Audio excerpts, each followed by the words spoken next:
Abraham Lincoln, America's most complex president. Abraham Lincoln was born on February 12, 1809, in a one-room log cabin in Hardin County, Kentucky, near Hodgenville. His father, Thomas Lincoln, was a farmer and carpenter who had struggled to achieve economic stability throughout his life.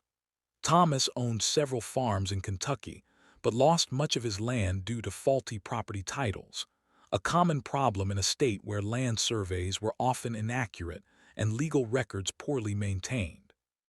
Lincoln's mother, Nancy Hanks Lincoln, came from a Virginia family of modest means. Little is documented about her education or early life, though she was likely illiterate, as was common among frontier women of her generation. The Lincoln family traced its American roots to Samuel Lincoln, who emigrated from Norfolk, England, to Hingham, Massachusetts, in 1637.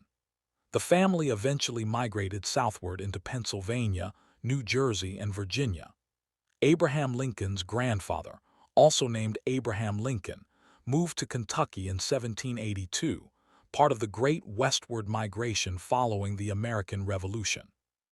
In 1786, while working his farm in Jefferson County, Kentucky, the elder Abraham was killed by Native Americans in a raid, shot from ambush as his three sons watched. This event left Thomas Lincoln, then only 8 years old, without an inheritance, as the primogeniture laws of Virginia awarded the family land to his eldest brother. This childhood experience of dispossession and frontier violence shaped Thomas Lincoln's worldview, and by extension, the circumstances into which his son Abraham would be born. The Kentucky of Lincoln's birth was a slave state, though the Lincolns were part of a community of non-slave-holding farmers.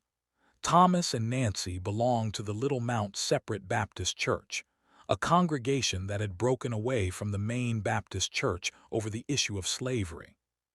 These separate Baptists held anti-slavery views rooted in religious conviction, and this moral opposition to the institution would have been among Abraham Lincoln's earliest exposures to the slavery question, though he was too young to comprehend its full significance.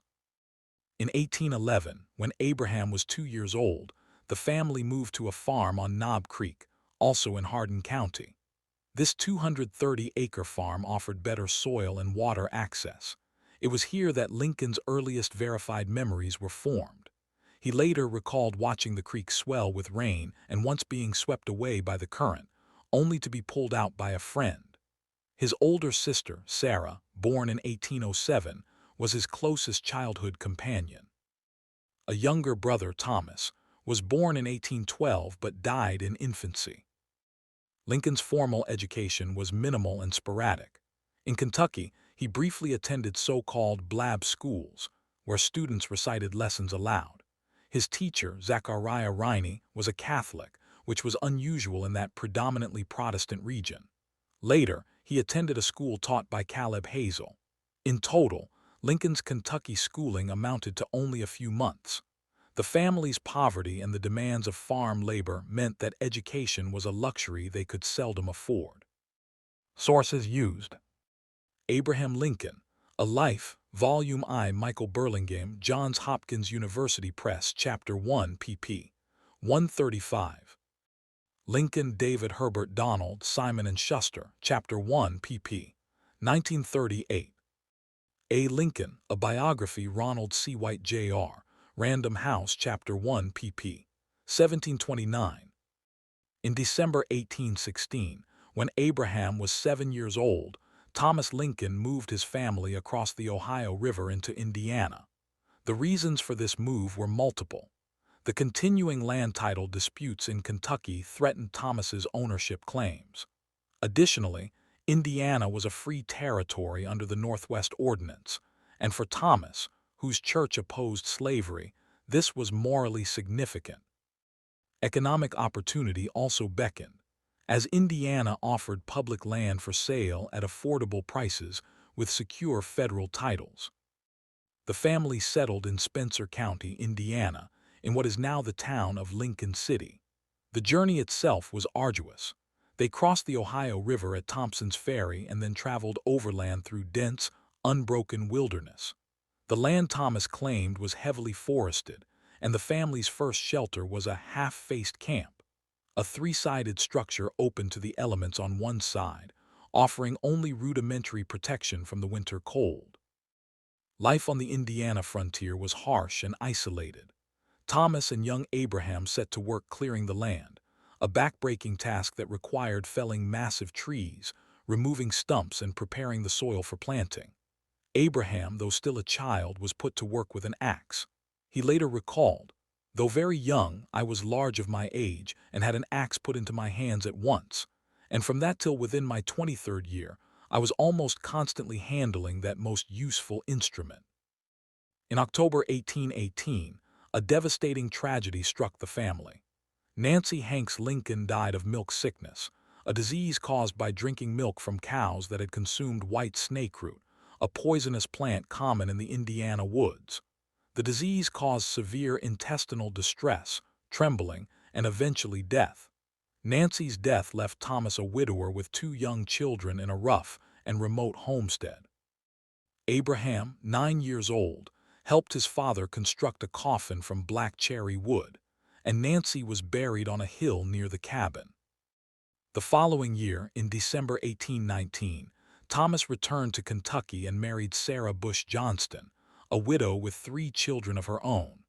Sarah brought with her to Indiana not only her children, but also furniture, cookware, and other household goods that significantly improved the family's living conditions. More importantly, she brought warmth and order to the household.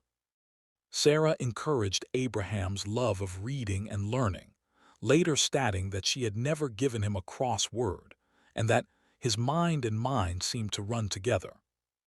Abraham's education in Indiana was only slightly better than in Kentucky. He attended schools taught by Andrew Crawford, James Swaney, and Azel Dorsey, but altogether his schooling amounted to less than a year of formal instruction. Nevertheless, he was a voracious reader. The family owned few books, but Abraham read them repeatedly.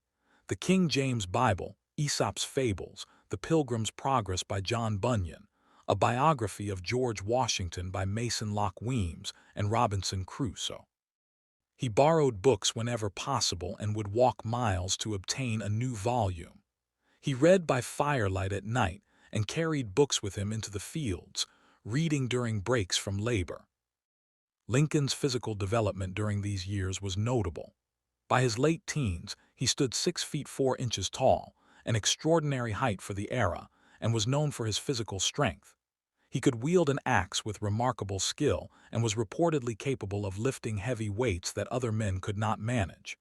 Despite his strength, he showed little enthusiasm for hunting or other frontier pursuits that his peers enjoyed. He preferred reading, writing, and storytelling. In March 1830, when Abraham was 21, the Lincoln family moved again, this time to Macon County, Illinois. Thomas Lincoln was motivated by reports of richer soil and better prospects. The family traveled in ox-drawn wagons, and Abraham drove one of the teams. They settled near the Sangamon River, and once again, Abraham helped his father build a cabin and split rails to fence 16 acres of land. The winter of 1830–1831 was brutally cold, remembered as the winter of the deep snow, and it caused great hardship. The family's livestock suffered, and Thomas decided to move once more, this time to Coles County, Illinois. Abraham, however, did not accompany his father. At 22 years old, he was ready to strike out on his own. Sources used: Lincoln, David Herbert Donald, Chapter 2, pp. 3856. Abraham Lincoln, A Life, Volume I, Michael Burlingame, Chapters 2–3, pp. 3687. A. Lincoln, A Biography, Ronald C. White, Jr., Chapters 2–3, pp. 3052. In the spring of 1831, Abraham Lincoln was hired by Denton Offutt, a businessman and speculator, to take a flatboat loaded with cargo down the Sangamon and Mississippi rivers to New Orleans. Lincoln, along with his stepbrother John Johnston and cousin John Hanks, built the flatboat themselves near Springfield, Illinois. The journey covered approximately 1,200 miles and exposed Lincoln to the wider commercial world of antebellum America. This was not Lincoln's first flatboat trip. In 1828, he had accompanied a farmer named James Gentry on a similar voyage to New Orleans, transporting agricultural goods for sale. That earlier trip had been Lincoln's first exposure to the Deep South and to the institution of slavery as practiced on the sugar and cotton plantations of Louisiana. In New Orleans, Lincoln witnessed slave auctions firsthand, while later accounts, particularly those written after his death, sometimes dramatized his reactions. What is certain is that the experience made a lasting impression. He saw human beings bought and sold, families separated, and the brutal mechanisms of the domestic slave trade in operation. The 1831 flatboat journey presented its own challenges. Near the village of New Salem, Illinois, the flatboat became stuck on a mill dam. Lincoln devised an ingenious solution, temporarily shifting the cargo to lighten the boat and boring a hole in the hull to drain water, allowing the vessel to float free. The incident was observed by the townspeople of New Salem, and Lincoln's resourcefulness made an impression on them. After completing the trip to New Orleans and returning to Illinois, Lincoln accepted Denton Offutt's offer to work as a clerk in a general store Offutt planned to open in New Salem. Lincoln settled in the village in July 1831. New Salem was a small community of about 25 families perched on a bluff above the Sangamon River. It was a place of modest ambition, hoping to become a commercial hub, though it would ultimately fail and be abandoned within a decade. As a store clerk, Lincoln interacted daily with customers, developed his social skills, and became known for his honesty. The famous nickname Honest Abe is rooted in incidents from this period, such as stories of Lincoln walking miles to return a few cents he had accidentally overcharged a customer.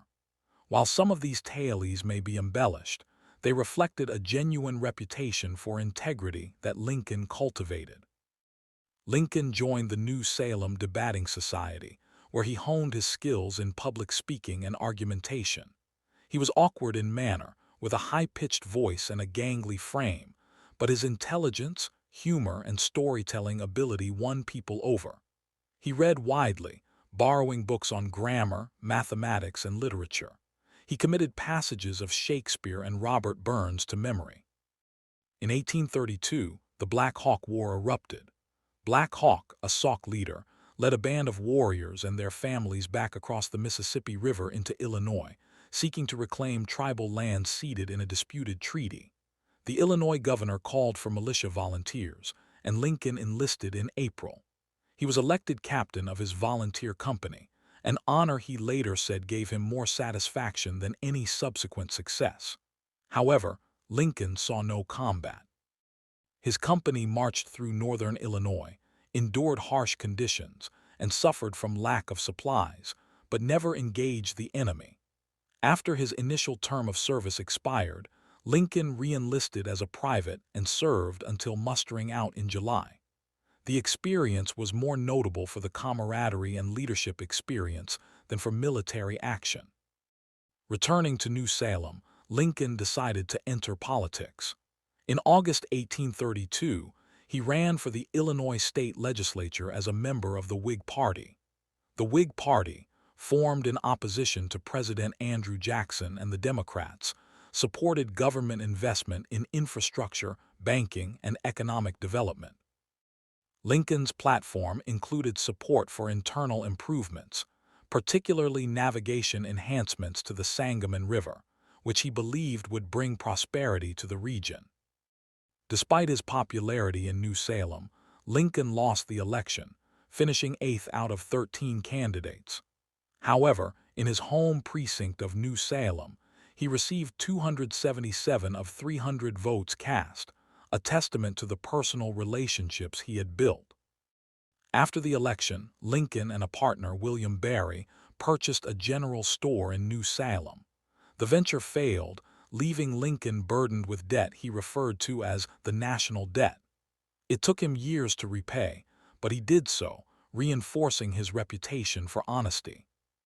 Needing employment, Lincoln was appointed postmaster of New Salem in May 1833, a position he held until the post office was moved in 1836. The job paid little but allowed him access to newspapers from around the country, which he read voraciously. He also worked as a deputy surveyor under the county surveyor, John Calhoun. This work required mathematical skill and provided steady income. Lincoln taught himself the principles of surveying from books. In 1834, Lincoln ran again for the Illinois state legislature and won, beginning a political career that would span the next 3 decades.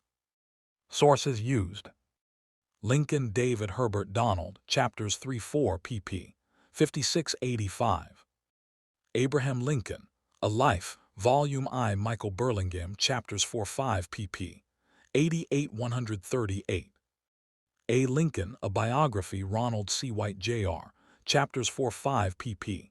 53-77.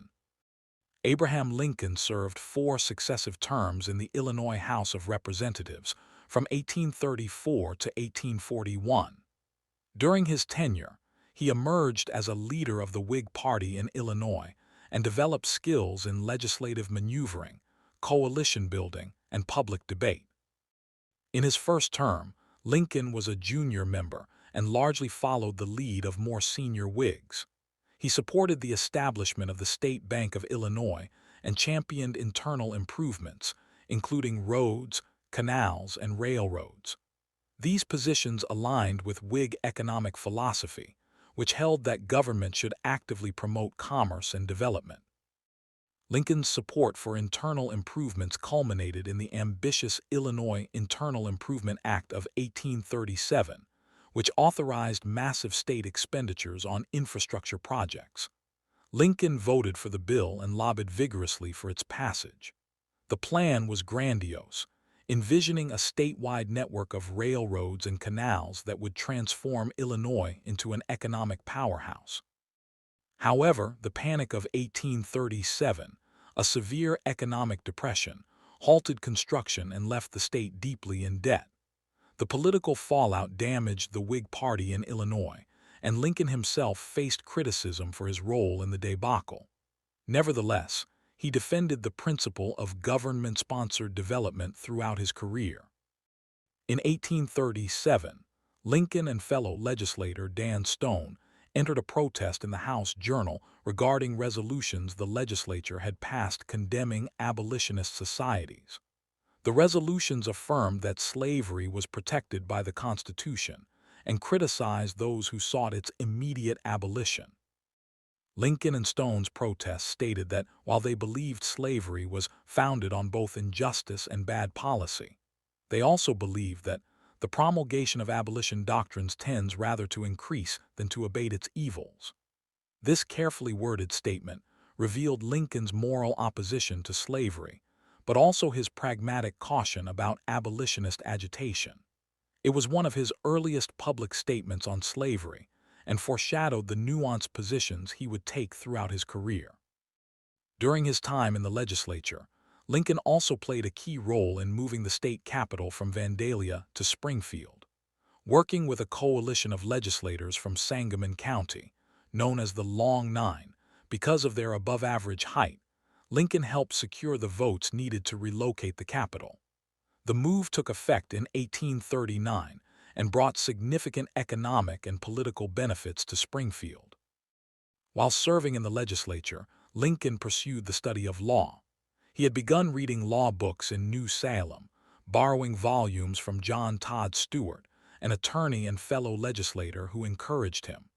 In September 1836, Lincoln was admitted to the bar, and in April 1837, he moved to Springfield to become Stewart's law partner. Springfield, with a population of around 1,500, was far larger than New Salem and offered Lincoln greater opportunities. He initially struggled financially, sharing a room above a general store with Joshua Speed, who became one of his closest friends. Speed later recounted that Lincoln arrived in Springfield with all his possessions in his saddlebags, and when told the cost of furnishing a room, said he was too poor to afford it. Speed offered to share his room, and Lincoln accepted. Lincoln's legal practice grew steadily. He handled a wide variety of cases, from debt collection to property disputes to criminal defense. He rode the judicial circuit, traveling with the judge and other lawyers to county seats throughout central Illinois to try cases. This circuit riding, which could last weeks at a time, allowed Lincoln to build a network of professional relationships and gain courtroom experience. In 1841, Lincoln ended his partnership with Stuart and formed a new partnership with Stephen T. Logan, one of the most respected lawyers in Illinois.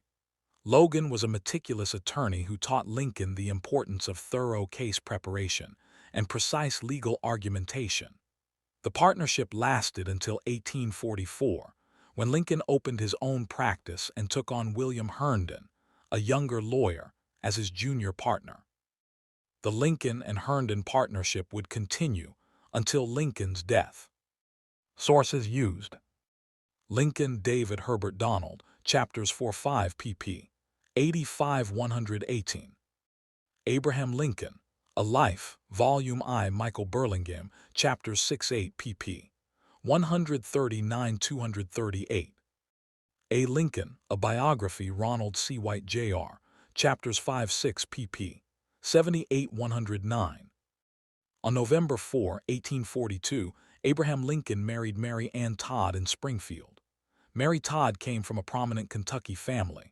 Her father, Robert Smith Todd, was a wealthy banker and businessman in Lexington, and the Todd family was socially and politically well-connected. Mary was well-educated, having attended private academies, and was cultured, articulate, and politically astute. She spoke French, enjoyed literature, and had a sharp intelligence. The courtship between Abraham and Mary was complicated and turbulent. They met in 1839 at a dance in Springfield, and despite their differences in background, Lincoln the self-made frontiersman, Mary the daughter of Southern aristocracy, they were drawn to each other by shared political interests and intellectual compatibility. Both were ambitious. Mary believed Lincoln had a great future in politics. In 1841, however, Lincoln broke off their engagement. The reasons are not entirely clear, as Lincoln himself was reticent about the matter. He fell into a severe depression, telling his law partner, "I am now the most miserable man living." Friends feared for his mental stability. Some historians suggest Lincoln had doubts about his capacity for marriage or concerns about Mary's temperament. Others point to financial anxieties or possible feelings for another woman, Matilda Edwards. Whatever the cause, the break was painful for both parties. They reconciled in 1842, possibly through the mediation of mutual friends, and married in a small ceremony at the home of Mary's sister, Elizabeth Edwards. The marriage was not announced in advance, and some family members disapproved, viewing Lincoln as beneath Mary's social station. The Lincolns' marriage was complex. They had genuine affection for one another and shared political ambitions, but they also experienced significant strains. Mary was prone to severe mood swings, headaches, and what today might be recognized as depression or anxiety. Lincoln's long absences due to circuit riding and later his political career created additional stress. Nevertheless, they remained devoted to their children and to each other, despite periodic conflicts. The Lincolns had 4 sons, all born in Springfield. Robert Todd Lincoln was born in 1843, Edward Baker Lincoln in 1846, William Wallace Lincoln in 1850, and Thomas Tad Lincoln in 1853. Tragically, only Robert survived to adulthood. Edward died in 1850 at age 3, likely from tuberculosis. William died in the White House in 1862 at age 11, probably from typhoid fever. Tad died in 1871 at age 18, shortly after Lincoln's assassination, also likely from tuberculosis or pneumonia. Lincoln was an indulgent and affectionate father. He played with his children, told them stories, and rarely disciplined them, much to the disapproval of some visitors who found the boys unruly. Mary doted on them as well, and the deaths of Edward and later William were devastating blows to both parents. Lincoln's legal career flourished during these years. He represented a wide range of clients, including railroads, businesses, and individuals. One of his most famous cases was his defense of the Illinois Central Railroad in a tax dispute. In 1853, McLean County attempted to impose taxes on the railroad, and Lincoln successfully argued that the railroad's charter exempted it from such taxation. The Illinois Central paid Lincoln a fee of $5,000, an enormous sum at the time and the largest fee he ever received. Another notable case was his defense of William Duff Armstrong in 1858. Armstrong was accused of murder, and Lincoln, who had known the young man's family in New Salem, took the case without fee. During the trial, Lincoln cross-examined a witness who claimed to have seen the crime by moonlight. Lincoln produced an almanac showing that the moon had set by the time of the alleged incident, undermining the witness's credibility. Armstrong was acquitted. The case became legendary, though some details have been romanticized over time. Lincoln also argued cases before the Illinois Supreme Court and once before the U.S. Supreme Court. His legal work was characterized by thorough preparation, clear argumentation, and an ability to connect with juries through plain language and storytelling. Sources used: Lincoln David Herbert Donald, Chapters 6-7, pp. 118-157. Abraham Lincoln, A Life, Volume I, Michael Burlingame, Chapters 9-11, pp. 239-352. A. Lincoln, A Biography, Ronald C. White, Jr., Chapters 7-8, pp. 110-143. In 1846, Abraham Lincoln was elected to the United States House of Representatives, representing Illinois' 7th Congressional District. He was the only Whig ever elected to Congress from that district, achieving the victory through a combination of personal popularity and party organizing. Lincoln took his seat in December 1847, when the 30th Congress convened. The dominant issue of the day was the Mexican-American War, which had begun in 1846. President James K. Polk, a Democrat, had claimed that Mexico had attacked American forces on American soil, justifying a declaration of war. Many Whigs, including Lincoln, suspected that Polk had provoked the conflict to acquire Mexican territory, particularly California and the Southwest. On December 22, 1847, Lincoln introduced a series of resolutions known as the Spot Resolutions, demanding that President Polk identify the exact spot where American blood had been shed on American soil, as Polk had claimed. Lincoln's resolutions challenged the legitimacy of the war and accused Polk of misleading Congress and the public. In a speech on January 12, 1848, Lincoln expanded on his position, arguing that the war was unconstitutional and unjust. He stated that the territory where hostilities began was disputed, and that Polk had no authority to initiate war without a clear act of Mexican aggression. The speech was well-reasoned but politically damaging. Lincoln was accused of being unpatriotic and of failing to support American troops in the field. Democratic newspapers mocked him, and even some Whigs were uncomfortable with his outspoken opposition. Lincoln's stance on the Mexican-American War was consistent with Whig principles, which held that Congress, not the President, had the constitutional authority to declare war. However, the political fallout was significant. His criticism of the war was unpopular in Illinois, where many volunteers had enlisted and fought. Lincoln did not seek re-election in 1848, honoring a pre-election agreement with other Whigs to rotate the congressional seat, but the controversy over his anti-war position likely would have made re-election difficult in any case. During his single term, Lincoln also worked on routine legislative matters. He introduced a bill to abolish slavery in the District of Columbia through compensated emancipation, with the consent of the district's voters. The bill never came to a vote, but it reflected Lincoln's preference for gradual, compensated emancipation over immediate abolitionism.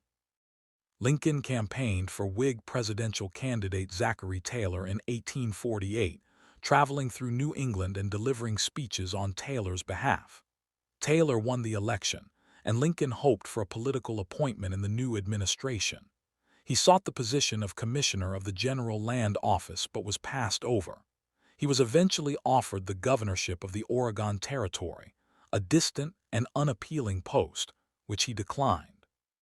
Disappointed and politically stalled, Lincoln returned to Springfield in 1849 and resumed his law practice full-time. For the next 5 years, he largely withdrew from politics, focusing on his legal career and his family. Sources used: Lincoln David Herbert Donald, Chapters 7-8 pp. 157-178. Abraham Lincoln, A Life, Volume I Michael Burlingame, Chapters 12-13 pp. 353-416. A. Lincoln, A Biography Ronald C. White Jr., Chapters 9-10 pp. 144-167. The passage of the Kansas-Nebraska Act in May 1854 brought Abraham Lincoln back into politics with renewed intensity.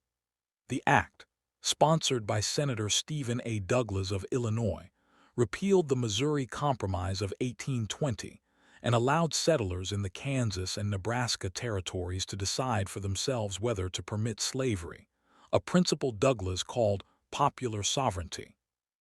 The Missouri Compromise had prohibited slavery in territories north of the 36 degrees 30 latitude line, and its repeal opened vast areas previously closed to slavery. Lincoln was outraged. He believed the Kansas-Nebraska Act betrayed the principles of the Founding Fathers, who, he argued, had intended to place slavery on a path to ultimate extinction by restricting its expansion. In speeches delivered in the fall of 1854, Lincoln articulated his opposition with moral clarity and legal precision. In Peoria, Illinois, on October 16, 1854, Lincoln delivered a 3-hour speech that laid out his constitutional and ethical arguments against slavery's expansion. He acknowledged that the Constitution protected slavery where it already existed, and that immediate abolition was neither practical nor politically feasible. However, he insisted that slavery was morally wrong and that the federal government had a duty to prevent its spread into new territories. He argued that popular sovereignty was a flawed doctrine because it treated the question of slavery as a matter of local indifference rather than a national moral issue.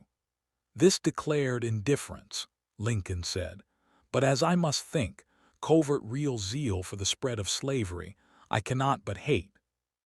The speech was not purely moral, it was also political and constitutional. Lincoln argued that the Founding Fathers had placed slavery on a course toward gradual extinction by prohibiting the African slave trade and restricting slavery's expansion. The Kansas-Nebraska Act, he contended, reversed this policy and placed slavery on a course of expansion, threatening to make it a permanent, national institution. The Kansas-Nebraska Act also destroyed the Whig Party, which split along sectional lines over the slavery issue. In the North, many former Whigs, along with anti-slavery Democrats and members of the Free Soil Party, coalesced into a new political organization, the Republican Party. Lincoln was initially cautious about joining the Republicans, fearing the party was too radical and that association with abolitionists would limit his political viability. However, by 1856, he had allied himself with the new party. In 1858, the Illinois Republican Party nominated Lincoln to run for the United States Senate against the incumbent, Stephen A. Douglas. Under the system in place at the time, U.S. senators were chosen by state legislatures, not by popular vote, but Lincoln and Douglas engaged in a direct public campaign for the legislature's support. On June 16, 1858, Lincoln accepted the Republican nomination with a speech at the Illinois State Capitol in Springfield.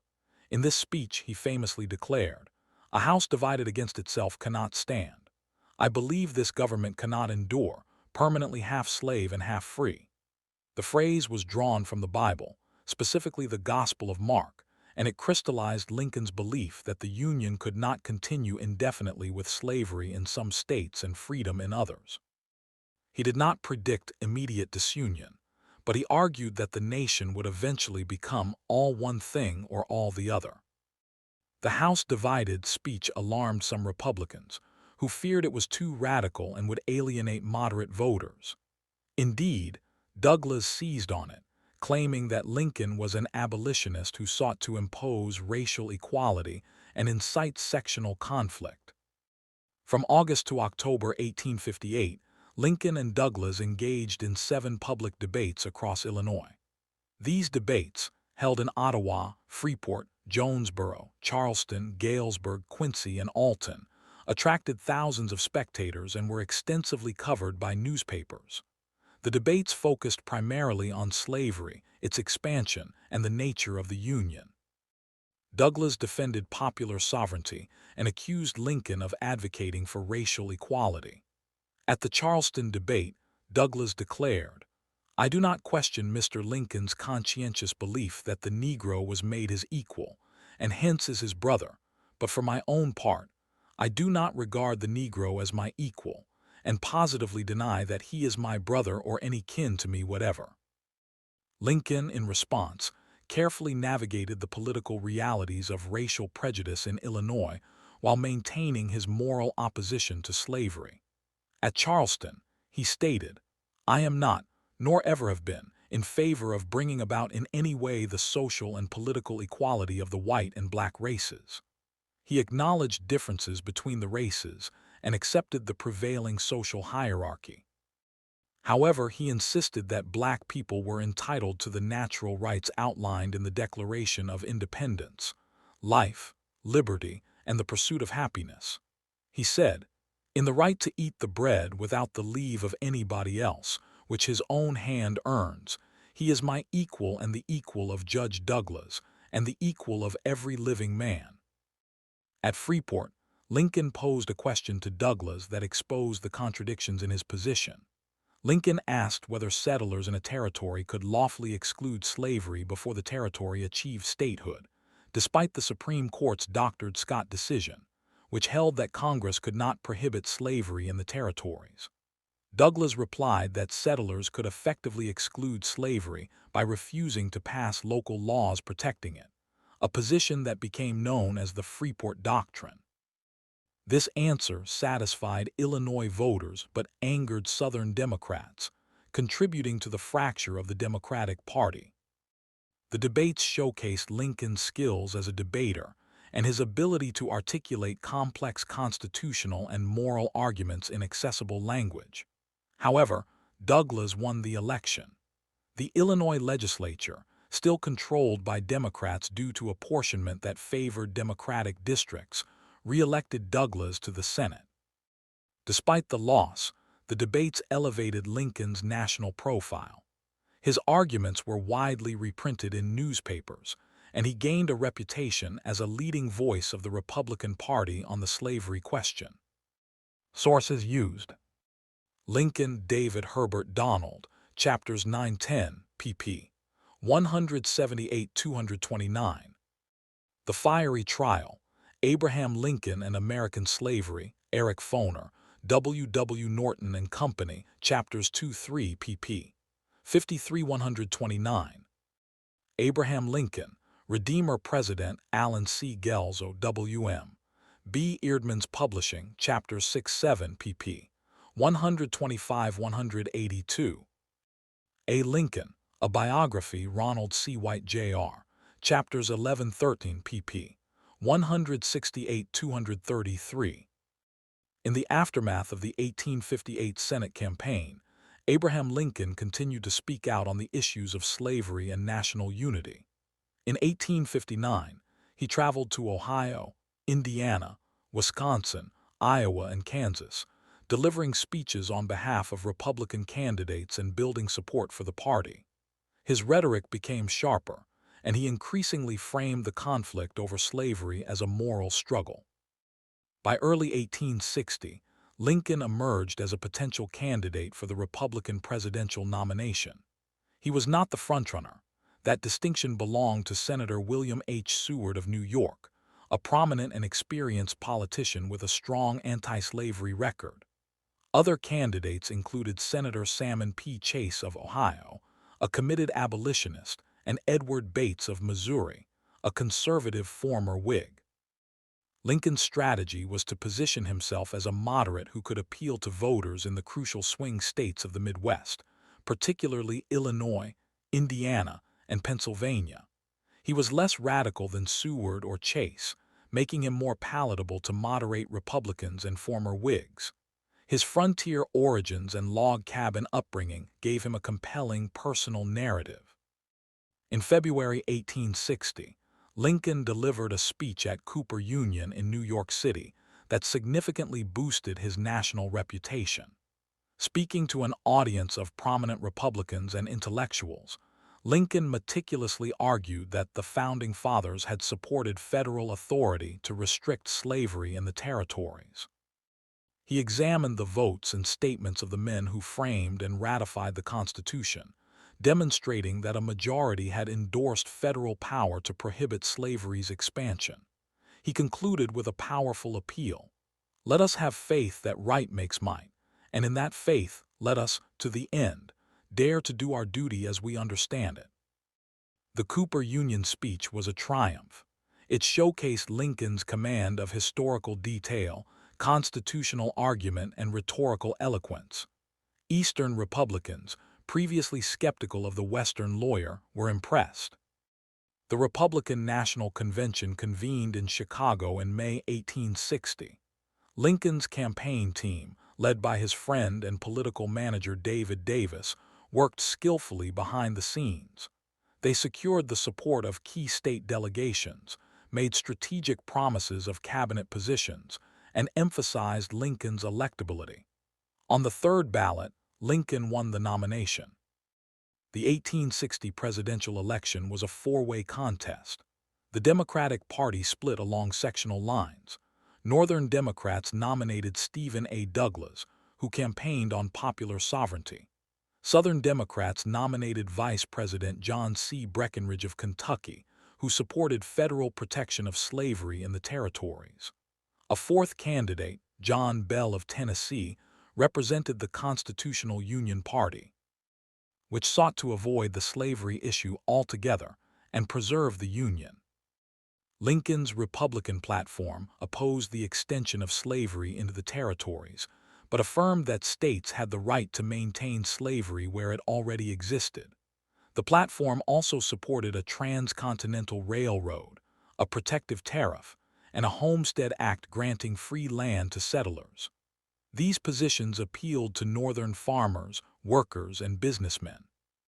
Lincoln remained in Springfield during the campaign, adhering to the custom that presidential candidates did not actively campaign for themselves. However, Republican speakers and newspapers vigorously promoted his candidacy. The campaign portrayed Lincoln as Honest Abe, the rail splitter from Illinois, a man of the people who embodied American opportunity and self-reliance. On November 6, 1860, Abraham Lincoln was elected the 16th President of the United States. He won 180 electoral votes, carrying every free state except New Jersey, which he split with Douglas. However, he received only 39.8% of the popular vote and did not appear on the ballot in most southern states. His election was a purely sectional victory, demonstrating the deep divide in the nation. The reaction in the South was swift and severe. Many Southern leaders had warned that Lincoln's election would be grounds for secession. They viewed the Republican Party as a radical, sectional party committed to destroying slavery and Southern society. Despite Lincoln's repeated assurances that he had no constitutional authority or intention to interfere with slavery in the states where it existed, Southern leaders did not believe him. On December 20, 1860, South Carolina seceded from the Union. By February 1, 1861, 6 more states, Mississippi, Florida, Alabama, Georgia, Louisiana, and Texas, had followed. On February 4, delegates from the seceded states met in Montgomery, Alabama, and formed the Confederate States of America. They adopted a constitution, elected Jefferson Davis as president, and began organizing a government and military. Lincoln, still in Springfield, faced an unprecedented crisis. The Union was dissolving, and he had not yet taken office. Sources used: Lincoln, David Herbert Donald, chapters 11-12, pp. 229-263. Team of Rivals: The Political Genius of Abraham Lincoln, Doris Kearns Goodwin, Simon and Schuster, chapters 7-9, pp. 217-289. A. Lincoln, A Biography, Ronald C. White, Jr., chapters 14-15, pp. 234-279. Abraham Lincoln departed Springfield on February 11, 1861, beginning a 13-day journey by train to Washington. At nearly every stop, he delivered brief remarks, seeking to reassure anxious citizens while carefully avoiding commitments that might limit his options once in office. In Indianapolis, he spoke of the Constitution and the Union. In New York, he addressed economic concerns. Throughout, he struck a tone of cautious optimism, insisting that the crisis could be resolved peacefully. However, as Lincoln traveled east, intelligence reports warned of credible assassination threats in Baltimore. Detective Allen Pinkerton and other security officials convinced Lincoln to alter his route. On the night of February 22, Lincoln secretly boarded an earlier train, passing through Baltimore in the early morning hours and arriving in Washington unannounced. The clandestine arrival was later mocked by his opponents, and some newspapers published unflattering cartoons depicting Lincoln sneaking into the Capitol in disguise. Nevertheless, the threat was real, and Lincoln's safety was paramount. In Washington, Lincoln faced enormous challenges. The federal government was in disarray.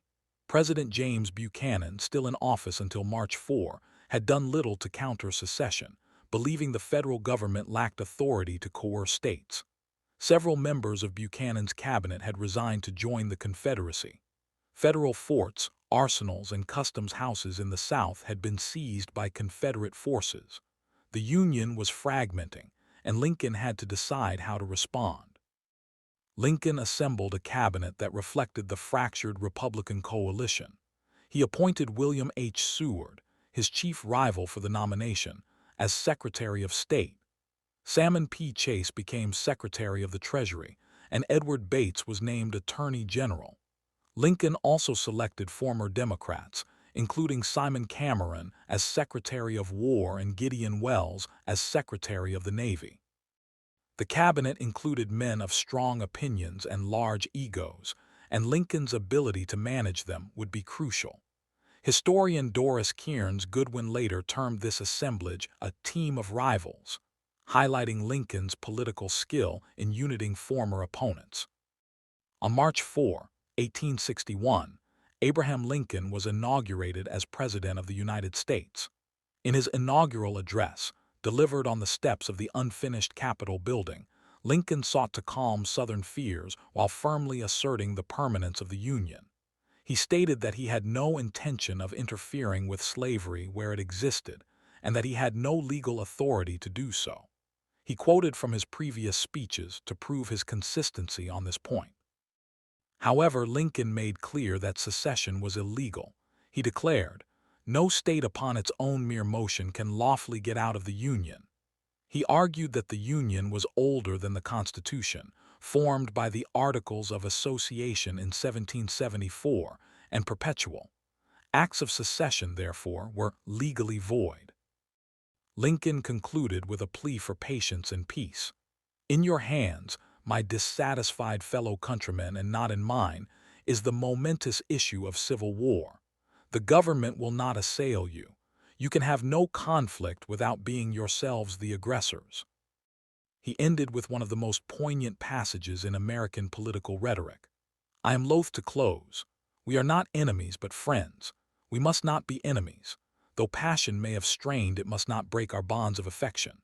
The mystic cords of memory, stretching from every battlefield and patriot grave to every living heart and hearthstone all over this broad land, will yet swell the chorus of the Union, when again touched, as surely they will be, by the better angels of our nature. Despite Lincoln's eloquence, the situation deteriorated rapidly. Fort Sumter, a federal installation in Charleston Harbor, South Carolina, was running out of supplies. Confederate authorities demanded its surrender. Lincoln faced a dilemma. Resupplying the fort might provoke war, but abandoning it would signal acquiescence to secession. After consulting his cabinet, Lincoln decided to resupply Fort Sumter, but he informed South Carolina officials of his intentions, emphasizing that he was sending only food, not weapons or reinforcements. The decision placed the burden of initiating hostilities on the Confederacy.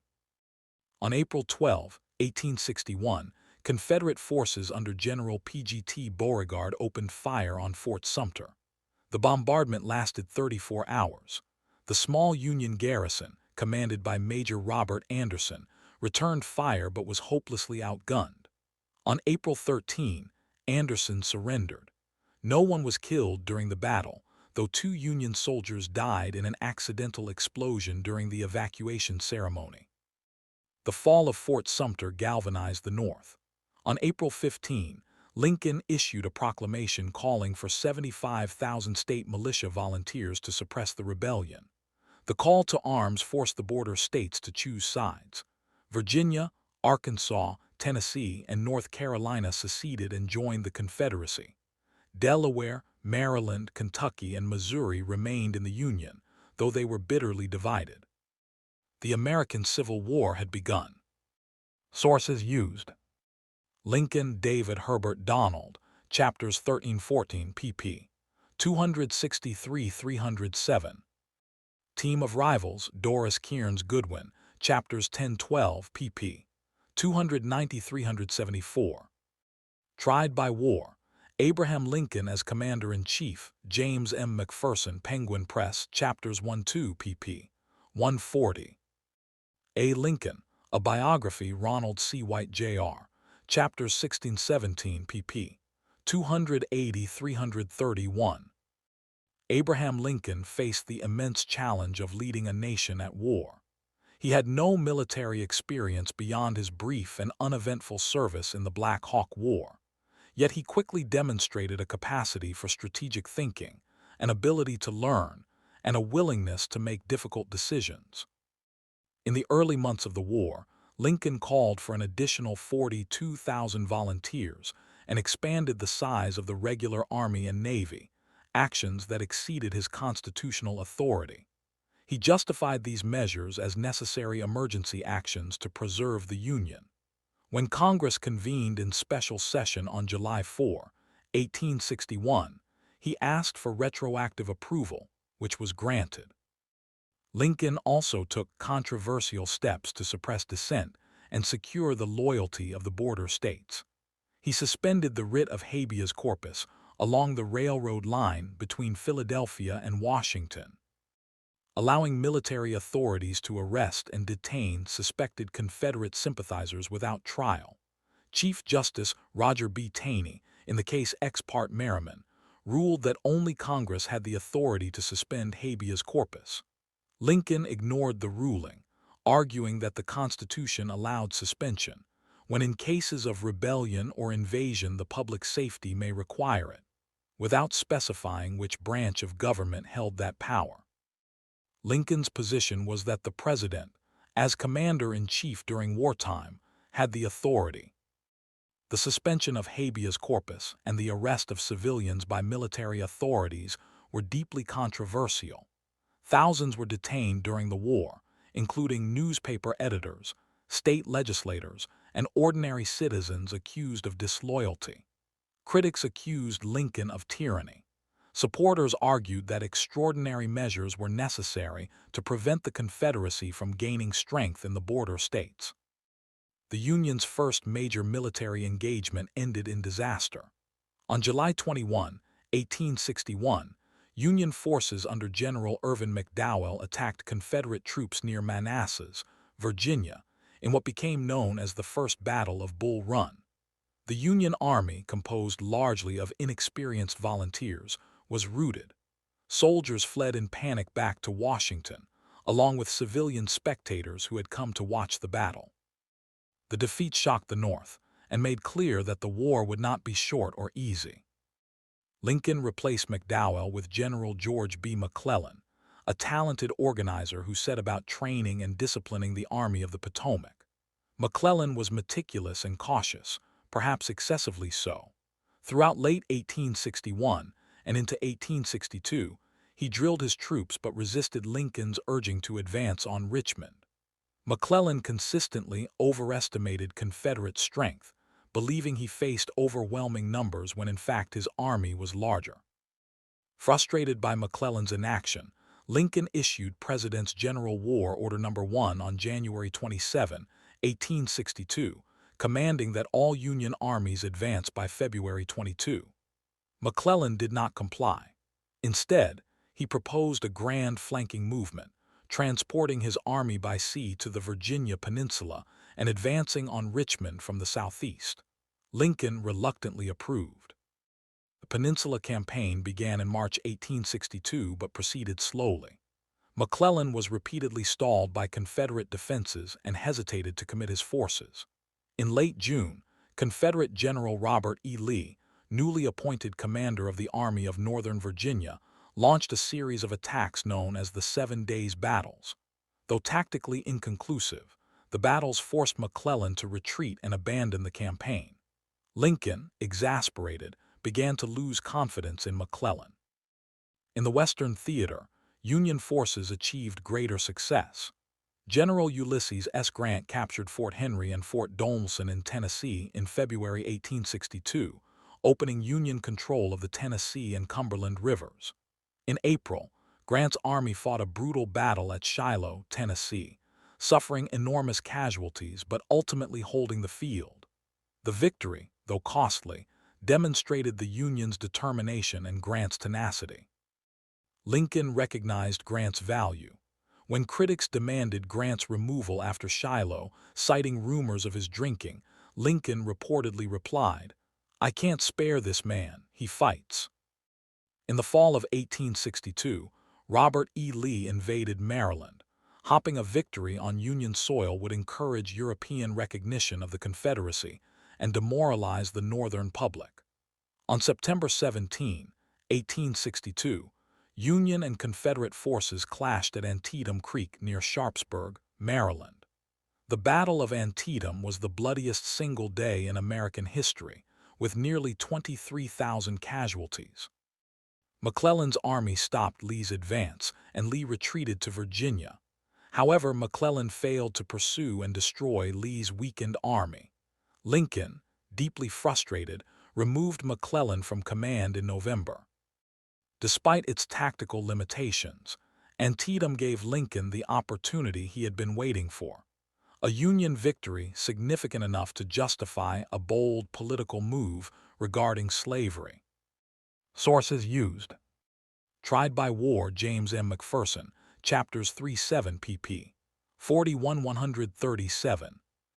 Lincoln, David Herbert Donald, Chapters 15-16 pp. 307-380. Team of Rivals, Doris Kearns Goodwin, Chapters 13-16 pp. 375-489. A. Lincoln, A Biography, Ronald C. White, Jr., Chapters 18-20 pp. 330-427. Abraham Lincoln's views on slavery evolved throughout his life, shaped by moral conviction, political calculation, and the harsh realities of war. He had always believed slavery was morally wrong, but he also believed the Constitution protected it in the states where it existed. He opposed slavery's expansion, not its immediate abolition. However, the Civil War transformed the context. By the summer of 1862, the war was not going well for the Union. Casualties were mounting, enlistment was declining, and there was no end in sight. Lincoln began to see emancipation not only as a moral imperative but as a military necessity. Freeing enslaved people in the Confederate States would weaken the Southern economy, deprive the Confederacy of labor, and allow black men to enlist in the Union Army. Lincoln drafted a preliminary Emancipation Proclamation in July 1862. He shared it with his cabinet, but Secretary of State William Seward advised him to wait for a military victory before issuing it, lest it appear an act of desperation. Lincoln agreed. Following the Union victory at Antietam, Lincoln issued the preliminary Emancipation Proclamation on September 22, 1862. The proclamation declared that as of January 1, 1863, all enslaved people in states or parts of states still in rebellion against the United States would be, thenceforward and forever free. The proclamation was limited in scope. It applied only to states in rebellion, not to the border states that remained in the Union or to areas of the Confederacy already under Union control. It did not apply to Maryland, Delaware, Kentucky, or Missouri, nor to parts of Louisiana and Virginia occupied by Union forces. Critics pointed out that it freed enslaved people only in areas where the federal government had no effective control. Nevertheless, the Emancipation Proclamation was revolutionary. It transformed the character of the war. What had begun as a war to preserve the Union became also a war to end slavery. It gave the Union cause a moral dimension that resonated internationally, particularly in Britain and France, where there was significant public opposition to slavery. The proclamation made it politically difficult for European powers to recognize or support the Confederacy. The final Emancipation Proclamation was issued on January 1, 1863.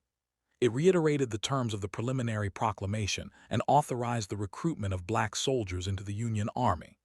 Lincoln wrote, "And I further declare and make known that such persons of suitable condition will be received into the armed service of the United States to garrison forts, positions, stations, and other places, and to man vessels of all sorts in said service." The enlistment of black soldiers was a turning point. By the end of the war, approximately 180,000 black men had served in the Union Army and another 19,000 in the Navy, constituting nearly 10% of Union forces.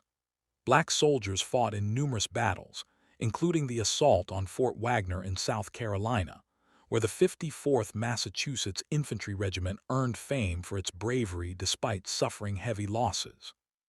Historian Eric Foner has argued that Lincoln's commitment to emancipation deepened over the course of the war, and that his interactions with black soldiers and abolitionists, including Frederick Douglass, influenced his evolving views on racial equality. Lincoln understood that the Emancipation Proclamation was a wartime measure that might not survive legal challenges after the war. To ensure slavery's permanent abolition, a constitutional amendment was necessary. He began advocating for what would become the 13th Amendment, which would prohibit slavery throughout the United States. Sources used: The Fiery Trial, Eric Foner, Chapters 4-6 pp. 130-267. Lincoln's Emancipation Proclamation, The End of Slavery in America, Allen C. Gels, Simon and Schuster, Chapters 4-7 pp. 117-205. Freedom National, The Destruction of Slavery in the United States, 1861-1865, James Oakes, W. W. Norton and Company, Chapters 7-9 pp. 230-317. A. Lincoln, A Biography, Ronald C. White, Jr., Chapters 21-22 pp. 428-490. On November 19, 1863, Abraham Lincoln traveled to Gettysburg, Pennsylvania, to dedicate a cemetery for the soldiers who had fallen in the battle there 4 months earlier. The Battle of Gettysburg, fought from July 1 to July 3, 1863, had been a turning point in the war. General Robert E. Lee's second invasion of the North had been repulsed. At a cost of approximately 51,000 casualties on both sides, it was the deadliest battle of the war. The dedication ceremony featured a 2-hour oration by Edward Everett, one of the most renowned orators of the time. Lincoln's remarks were brief, lasting only a few minutes. He spoke approximately 272 words. Lincoln began by placing the war in the context of the nation's founding. 7 years ago, our fathers brought forth on this continent a new nation, conceived in liberty, and dedicated to the proposition that all men are created equal. He continued, reframing the war as a test of whether democratic government could survive. Now we are engaged in a great civil war, testing whether that nation, or any nation so conceived and so dedicated, can long endure. He honored the soldiers who had died but insisted that words alone were insufficient. We cannot dedicate, we cannot consecrate, we cannot hallow this ground. The brave men, living and dead, who struggled here have consecrated it, far above our poor power to add or detract. He concluded with a call to action. It is rather for us to be here dedicated to the great task remaining before us, that from these honored dead we take increased devotion to that cause for which they gave the last full measure of devotion, that we here highly resolve that these dead shall not have died in vain, that this nation, under God, shall have a new birth of freedom, and that government of the people, by the people, for the people, shall not perish from the earth. The Gettysburg Address was not immediately recognized as a masterpiece. Some newspapers dismissed it as too short or insufficiently eloquent. However, over time, it came to be regarded as one of the greatest speeches in American history, a profound meditation on democracy, equality, and sacrifice. Lincoln's use of the phrase, "a new birth of freedom," signaled that the war had become about more than restoring the Union. It was about transforming the nation by abolishing slavery and affirming the principle of equality. Throughout 1863 and 1864, Lincoln faced mounting challenges. The war dragged on, and Union victories were hard-won. In May 1863, Union forces under General Joseph Hooker were defeated at Chancellorsville, Virginia, though Confederate General Stonewall Jackson was killed by friendly fire. In July, simultaneous Union victories at Gettysburg and Vicksburg, where Grant captured a critical Confederate stronghold on the Mississippi River, provided much-needed momentum. Lincoln promoted Ulysses S Grant to General-in-Chief of all Union armies in March 1864. Grant pursued a strategy of relentless pressure, engaging Lee's Army of Northern Virginia in a series of brutal battles. The Wilderness, Spotsylvania Court House, Cold Harbor, that inflicted staggering casualties on both sides but steadily wore down Confederate strength. In the West, General William Tecumseh Sherman advanced through Georgia toward Atlanta. The capture of Atlanta in September 1864 was a major strategic victory, cutting vital Confederate supply lines and boosting Northern morale at a critical moment. Lincoln faced re-election in 1864 under extraordinarily difficult circumstances. No president had been re-elected since Andrew Jackson in 1832. The war was unpopular, and many Northerners were weary of the bloodshed. The Democratic Party nominated General George B. McClellan, who ran on a platform advocating a negotiated peace with the Confederacy. Lincoln expected to lose. In August 1864, he wrote a confidential memo stating, "This morning, as for some days past, it seems exceedingly probable that this administration will not be re-elected." He asked his cabinet members to sign the sealed document without reading it, intending to cooperate with the new president-elect to save the Union before the inauguration. However, Sherman's capture of Atlanta on September 2 changed the political landscape. The victory demonstrated that the Union was winning and that the war effort could succeed.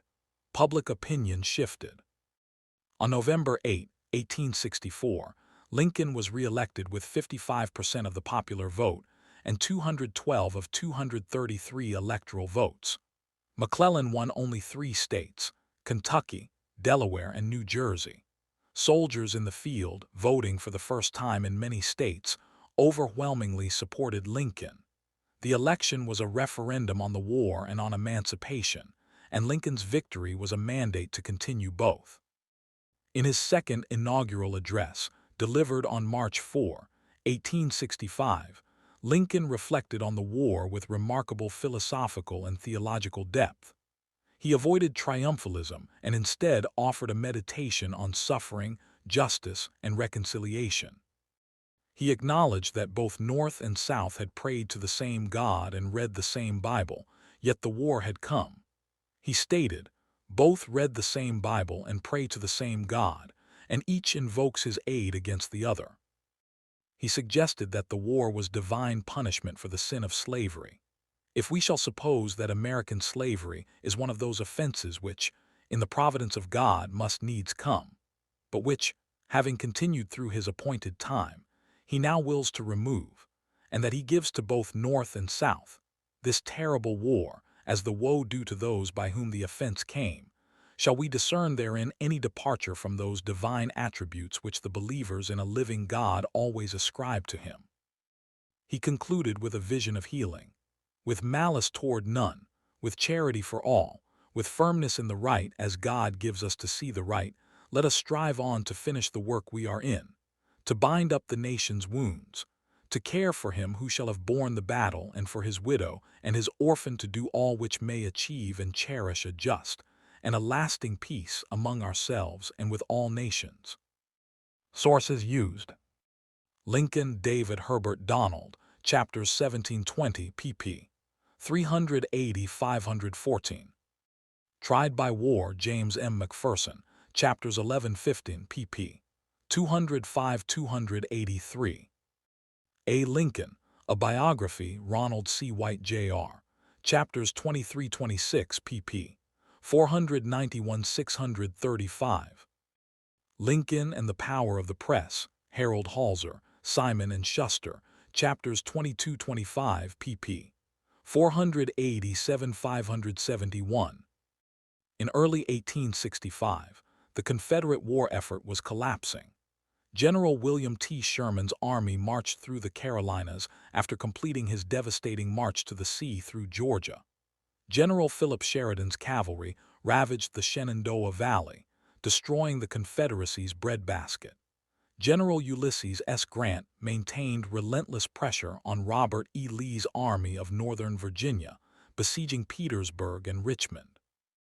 Lincoln made the passage of the 13th Amendment to the Constitution a top priority. The amendment, which would abolish slavery throughout the United States, had passed the Senate in April 1864, but it failed in the House of Representatives. Lincoln was determined to secure its passage during the lame duck session of Congress in early 1865, before the newly elected Congress convened. Lincoln lobbied intensely, using all his political skills.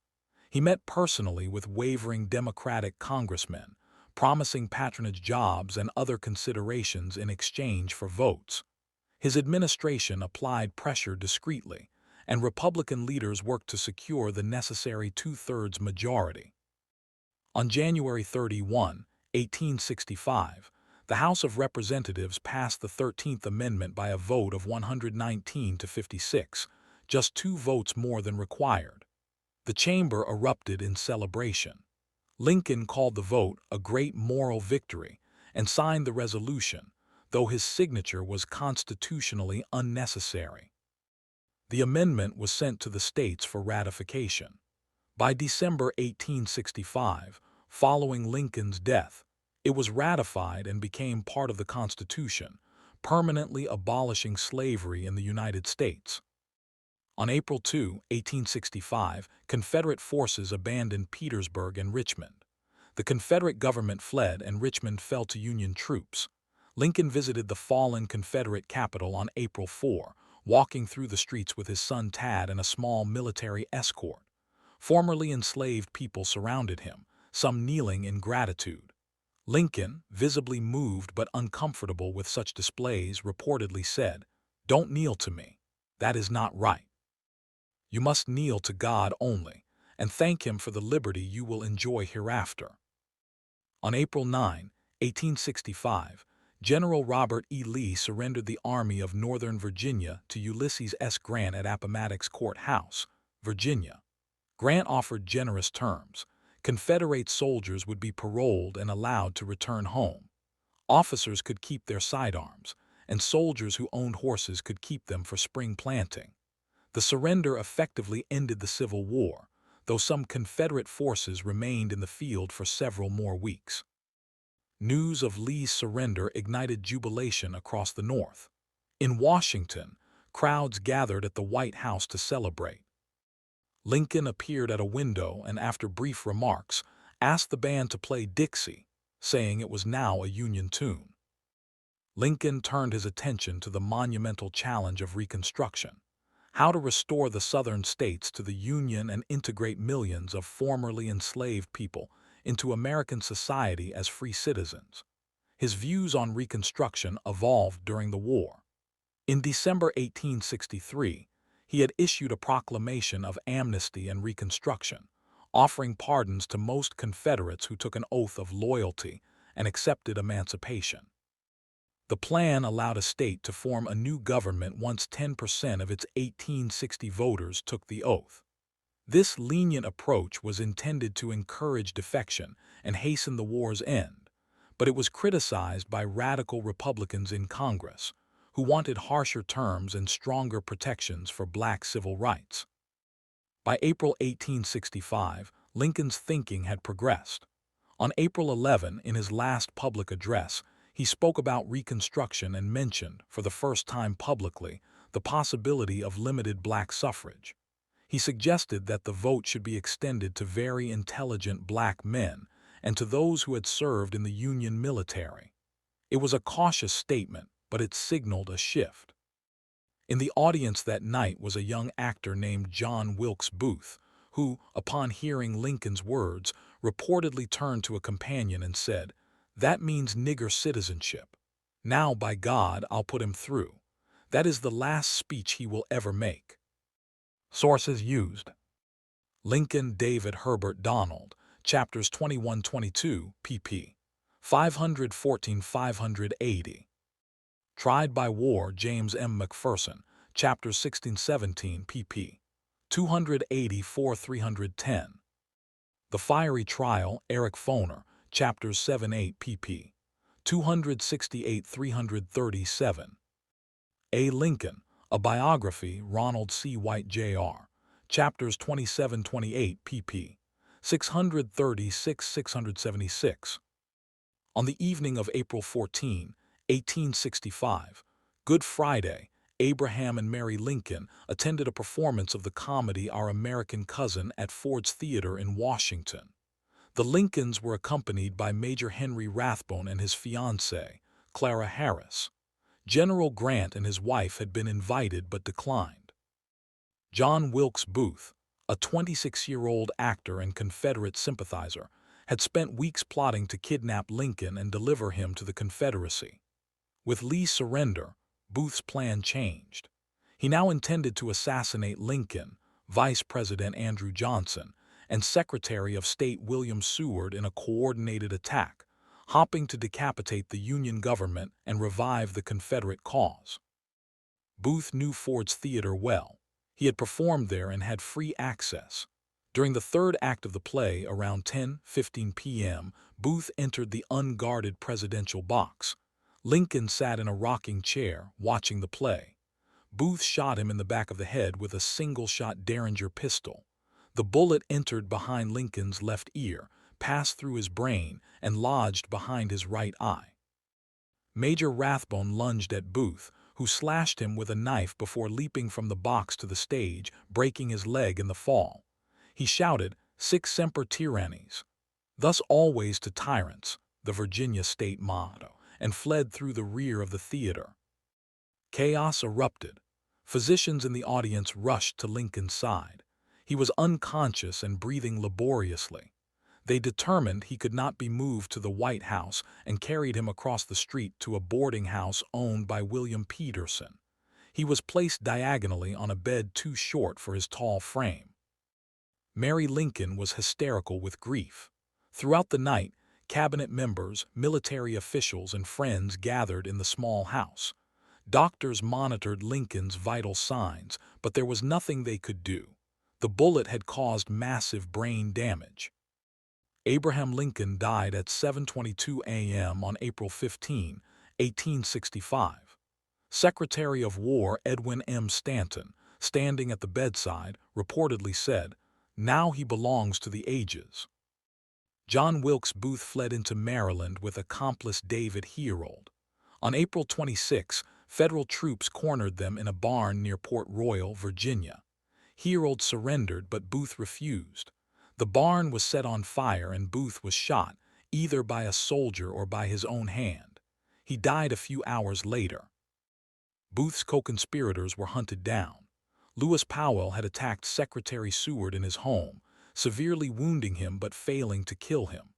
George Atzerodt, assigned to kill Vice President Johnson, lost his nerve and did not attempt the assassination. Mary Surratt, at whose boarding house the conspirators had met, was also arrested. In July 1865, Powell, Herold, Atzerodt, and Surratt were tried by a military tribunal, convicted, and hanged. Other conspirators received prison sentences. Lincoln's body lay in state in the East Room of the White House, then in the Capitol Rotunda, as tens of thousands filed past to pay their respects. On April 21, a funeral train departed Washington, carrying Lincoln's body on a 13-day, 1,654-mile journey to Springfield, Illinois. The route retraced much of the path Lincoln had taken to Washington in 1861.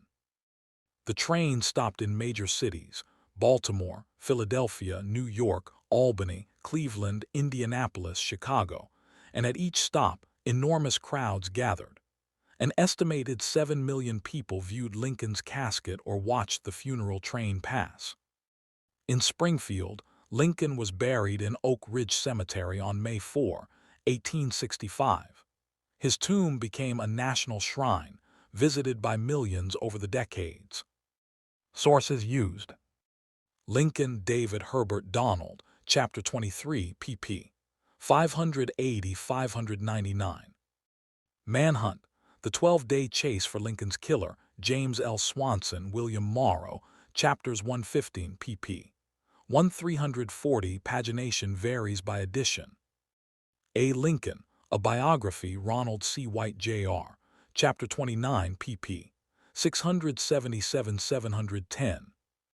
Abraham Lincoln's assassination transformed him almost immediately from a controversial president into a martyred saint. In the North, grief was overwhelming.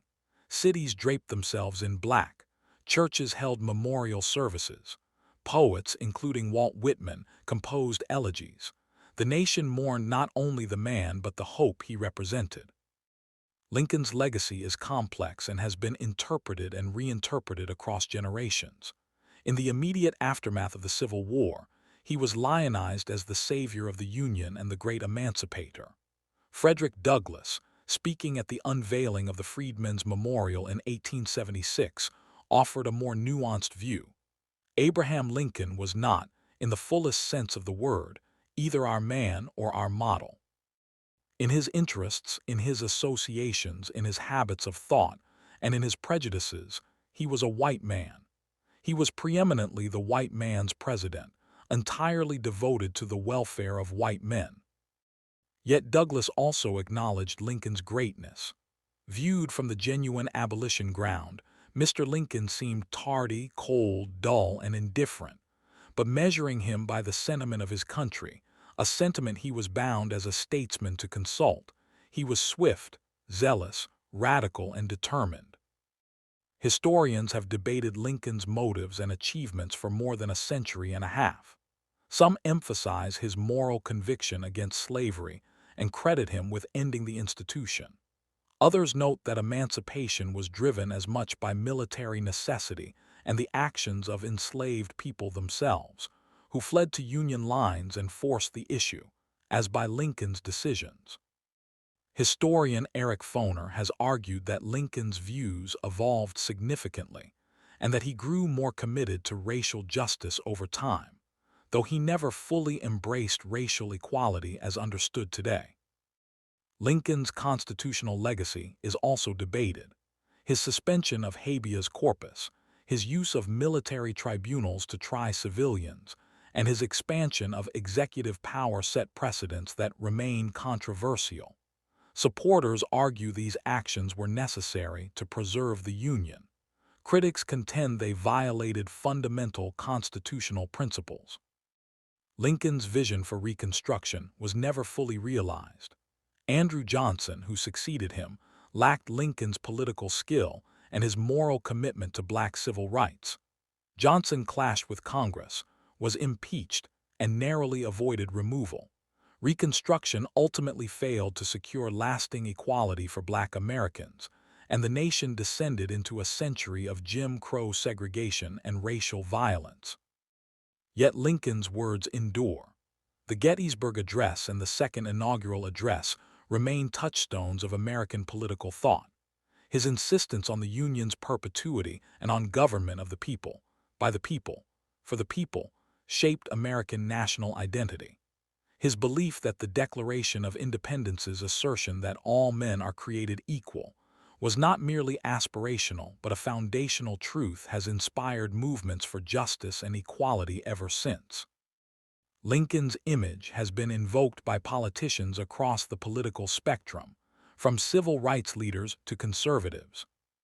He has been claimed as a champion of freedom, a defender of order, a man of the people, and a symbol of national unity. The debates over his true beliefs and intentions continue, reflecting broader debates about the meaning of America itself. Abraham Lincoln remains one of the most studied and revered figures in American history, a man whose life and leadership, for all its contradictions and complexities, helped to define the nation at its most critical juncture. Sources used: The Fiery Trial, Eric Foner, Epilogue pp. 338-344. Lincoln, David Herbert Donald, Epilogue pp. 599-616.